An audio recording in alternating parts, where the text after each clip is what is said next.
Hello everybody, this is Danny from Deep South Homestead on Porch Time today. Y'all can hear in my background and see, I don't know if you can see it or not, but Deep South Homestead is getting some rain. It has been much needed for a long time. Much prayers went out. We got a lot of little things planted, and it's a steady rain. It's been doing this now for about 3 or 4 hours now, so God is good. He's provided this rain for us, and we're extremely excited about that. We need about 3 or 4 days of it, to be honest with you, but we're going to take what God gives us. And we're already seeing a boost in the crops that we've got planted, how they just jumped all of a sudden. And so that's good. That's real good. And well, y'all, you know, today is the day that everybody's been waiting for. It's that big day, choosing who you want to be our next president. You know, and I do hope and pray that each and every one of you have went out and voted or are going to vote. I've heard so many people say, I'm going to vote for this, but I'm not going to vote for president. And well, let me tell you something. You should vote all the way across the board, because even though you don't believe in the system, and even though you believe that it's all rigged and all that type of stuff, the Bible tells us that a king's heart is turned by the Lord, and that it is guided by God.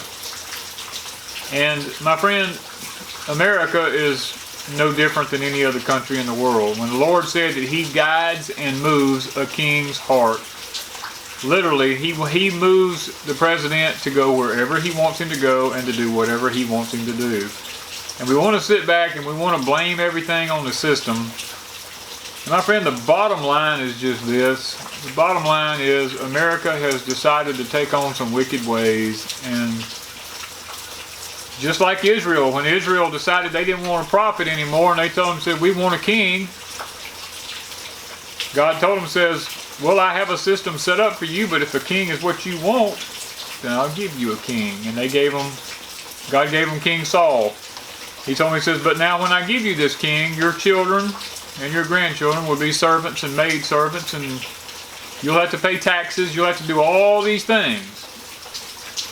But the children of Israel, because they wanted to be like all the other countries, said, we want a king. And God gave them a king. And it happened just like He said. And here in America, it's no different. We have decided to leave God out of everything, so God has given us a king or president, whatever you want to call him. They're both authorities, like we wanted. And as a result, we end up with laws, and we end up with problems that arise from what we thought we wanted. And then when we don't get our way, we want to balk and fuss and throw a fit and say that God is not blessing, and it is not God's fault. It is us who actually chose what we wanted.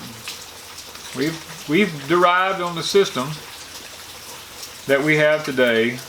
You know, our forefathers tried to set it up a little different, but as people that in a modern culture, we have gotten so accustomed to having things that we keep trying to fix it and make laws where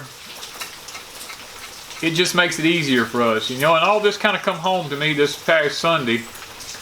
Not this past Sunday, but Sunday a week ago. We had dinner on the ground at our church, and a business meeting afterwards is what was going to be happening. And while we were eating, there was a knock on the door of our church, and a little Filipino couple came in and wanted to know, could they talk to us? They'd been going around to church, and most of the churches had refused them because they didn't have an appointment or something like that. And we invited them to come in and eat with us, and as we sat and talked with them, and we went into our business meeting, we decided to let them have a few minutes just to speak. And my friend, when I listen to these people speak about how it is where they're at, it was then that I realized in America we're spoiled. Because you see, our church only has about 20-25 people. Here was this young Filipino man and his wife, had 6 kids. Not with them, they were still in the Philippines. They came to America seeking help to build a church in the Philippines. Their home, they had been burnt out of their home because they were Christians, but they didn't let that deter them. They went on and bought a piece of property, and by hand they've been putting up blocks and bricks and stuff to build a little church, which they have the walls up on it and they have a little roof over part of it. But when it rains, which it does a lot up there, he said they have an average of about 30 typhoons a year. He said when it rains, they have over 100 people goes to this church now. They'll all move to one side and let the water run through the church, and him as a pastor will stand up in the rain and preach. And my friend, when he told me this, I was moved about how spoiled we are in this country if the air is not just right in our church, or if we don't have carpet, or if the pews are not comfortable enough, we throw a fit. And as we sat through our business meeting, we were talking about some upgrades we wanted to make on the church, and it almost seemed like we shouldn't even be talking about it. Because this guy didn't want, but all he wanted was $30,000 to help finish their church building with, and he'd go back to his country. His kids were wanting him to come home, and they were small kids. He said his heart was broken, him and his wife, having to be away from the kids, but, you know, they made this track anyway because they wanted to get the church building built. Because you see, they have no home. Him and his wife sleep in a tent and put the kids over in the corner of a room in the church that has a little roof part over it. They take this tent down and put it up every night so that they have a place to stay. When we asked them how we could help them, they didn't really want any help. But we insisted. And he said, well, the kids have outgrown all their shoes, and the shoes that they do have are broken. They don't have any shoes, very few clothes. And my friend, here we are sitting in a country fussing and griping over who is going to be the next leader, not because of the morality of these two people. 90% of the people I talk to, it's based on whether or not I'm going to be able to keep my job or not, or whether I'm going to be able to be comfortable here in this country. And that has nothing to do with us electing a president of how comfortable we're going to be in this country, or what kind of job we're going to be able to keep. My friend, when you vote, you better vote God.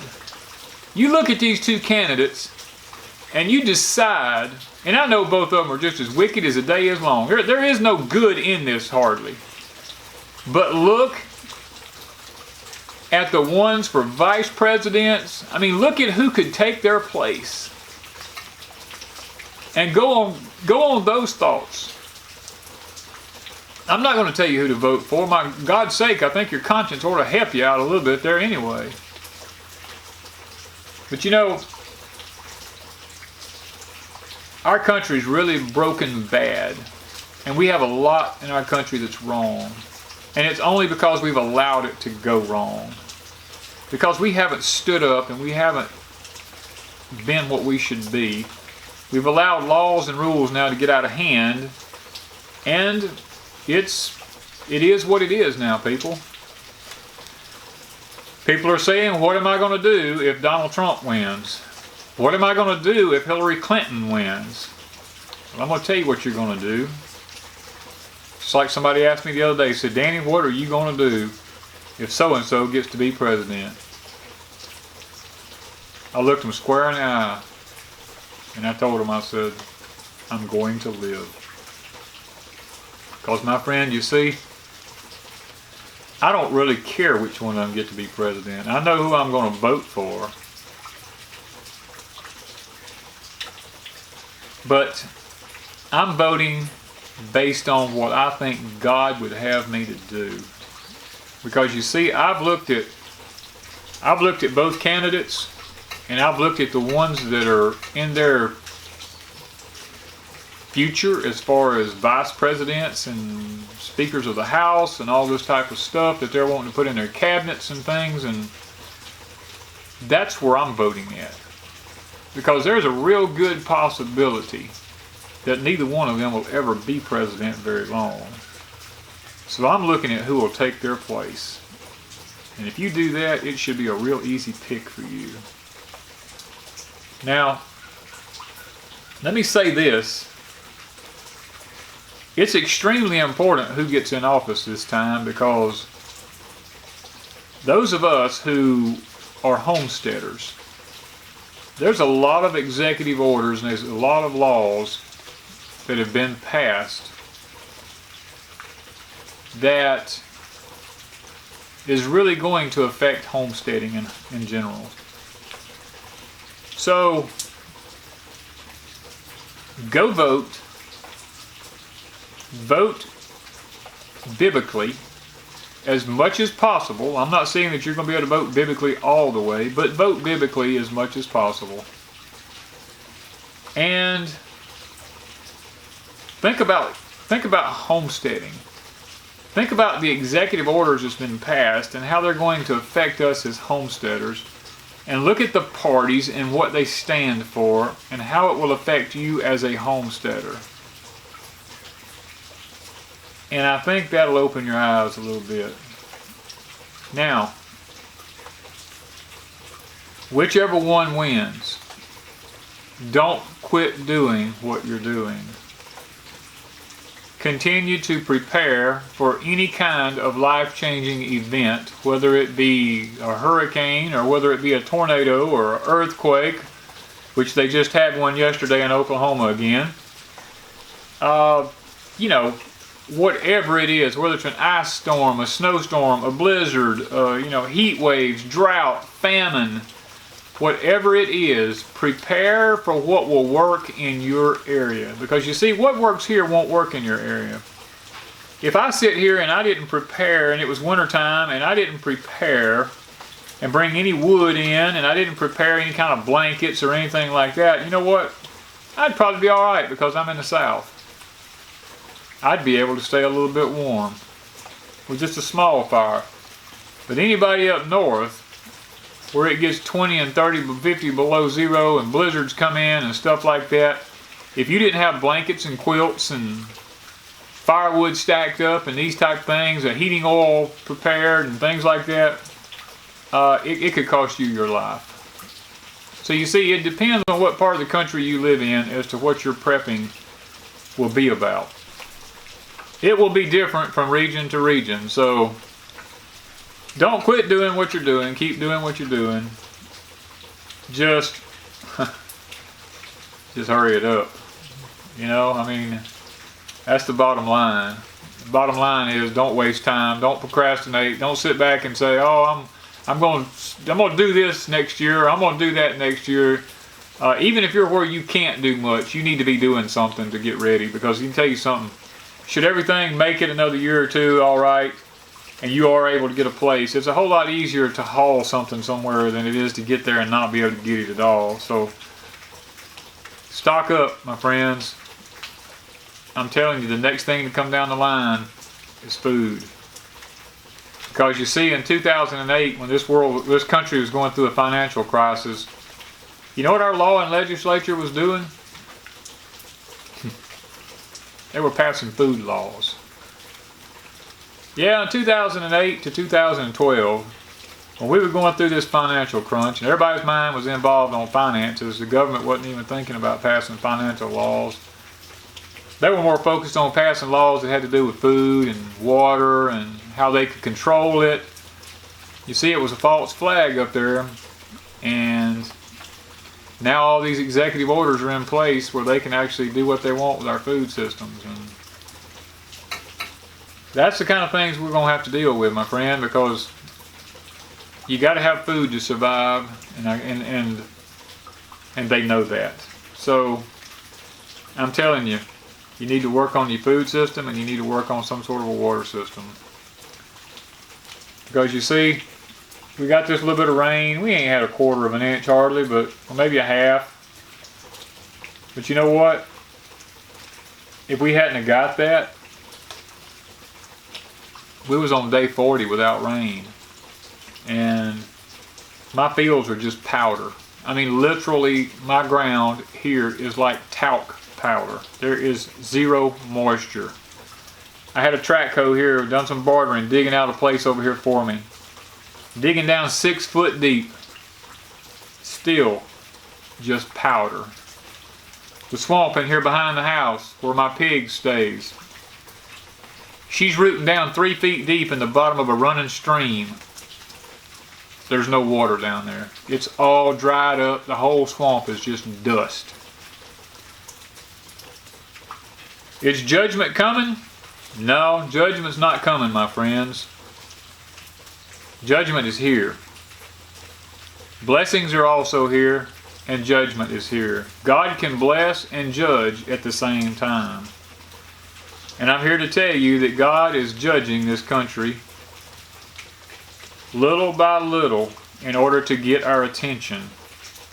He's blessing in a lot of ways in this country because a lot of us still have jobs, we still have a way to go, we still eat, we still have clothes on our back, we have shoes on our feet. So God is still blessing, but at the same time, judgment is gradually coming upon this country. And those of you who watch my other channel called All God's Children will know, as I've spoke about what's happening in the end times, about the one who's got his hand held, and he's holding back the one that could come and that could change everything that we have here. Well, that's really something to make you think about. And all God's waiting on is for good people to do nothing to finish his judgment. So today is a day to vote. Be a good person and do something. Which one of the tater groups are you in? Are you a participator, an anticipator, an agitator? Which one of them are you? Be a participator and get out there, and don't be a procrastinator. You know, so I know that whichever person goes in office may not change a whole lot immediately, but my friend, you got to look at the long haul. Don't pay so much attention as to the person getting in office. Pay attention to what they said they'll do, because you see, what worries me more than anything else, we have several Supreme Court judges coming up for nominations under this presidency. You get a conservative person in there, you get conservative judges. You get a liberal person in there, you're going to get liberal judges. These people are in office for the next 40-something years usually.